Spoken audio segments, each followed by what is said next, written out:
আসসালামু আলাইকুম রহমতুল্লাহ। সুপ্রিয় দর্শক শ্রোতা, একটি ঘটনা শোনাই আপনাদেরকে। একজন বাবা তার দুই সন্তানকে বাজারে পাঠাইছিলেন 1 ঘন্টা টাইম দিয়ে কিছু সওদা লিস্ট করে যে এই সওদাগুলো বাজার থেকে ক্রয় করে নিয়ে আসো। তো ছোট ছেলে বড় ছেলে দুজনেই তারা বাজারে গেল সদাই ক্রয় করার জন্য।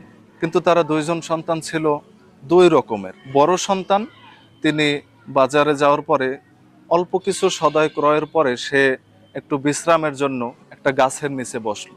সেখানে সে অল্প কিছুক্ষণ বিশ্রাম করে সে দ্রুত আবার টাইমের মধ্যে বাজারে চলে আসলো, কারণ তার বাজার শেষ করার পরে 1 ঘন্টার মধ্যে বাড়িতে তার বাবার কাছে পৌঁছাতে হবে।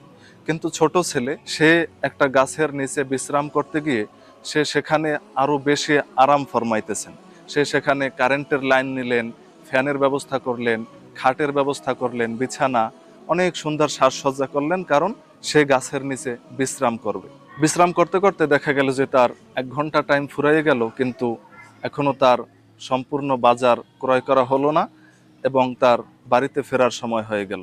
এখন এই যে বড় ছেলে এবং ছোট ছেলে, এই দুইজনের মধ্যে আপনি কাকে বুদ্ধিমান বলবেন আর কাকে বোকা বলবেন? নিশ্চয়ই বড় ছেলেকে বুদ্ধিমান বলবেন আর ছোট ছেলেকে বোকা বলবেন।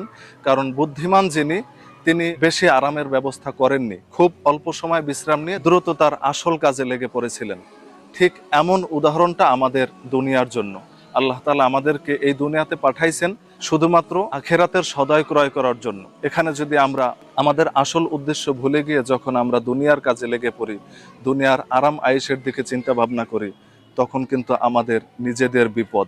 আল্লাহ তাআলা আমাদেরকে যেই উদ্দেশ্যে দুনিয়াতে পাঠিয়েছেন, যতটুকু সময় দিয়ে পাঠিয়েছেন, ততটুকু সময়ের মধ্যে আমরা আমাদের আসল কাজ করতে পারলাম না। তাহলে আপনি কাকে বোকা বলবেন আর কাকে চালাক বলবেন?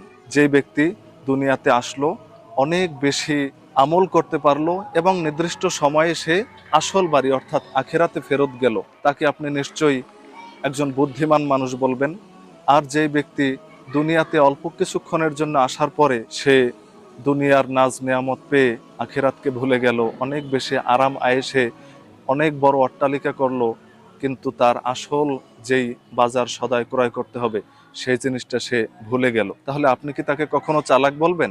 নিশ্চয়ই না। সে হচ্ছে সবচেয়ে বড় বোকা মানুষ, কারণ সে আখিরাতকে ভুলে গিয়ে দুনিয়ার আরাম আয়েশে লিপ্ত ছিল। ঠিক একই উদাহরণটা আমি ওই বাবার দুই সন্তানের সাথে দিয়েছি, যাদের মধ্যে একজন সন্তান বাজারে গিয়ে আরাম আয়েশে 1 ঘন্টা সময় পুরোটাই ব্যয় করেছিল, আর একজন সন্তান 1 ঘন্টার মধ্যে তার সমস্ত বাজার সদাই ক্রয় করে তার বাবার কাছে ফেরত গিয়েছিল। আশা করি আমার কথাগুলো আপনারা বুঝতে পেরেছেন। আপনারা দুনিয়ার লোভ লালসাকে দূরে ঠেলে আল্লাহ তাআলার সেই আখিরাতের আমাদের আসল জীবনের দিকে খেয়াল করুন। ধন্যবাদ সবাইকে। ভিডিওটি ভালো লাগলে আপনার বন্ধু বান্ধবের মাঝে শেয়ার করে দিন। আসসালামু আলাইকুম রহমতুল্লাহ।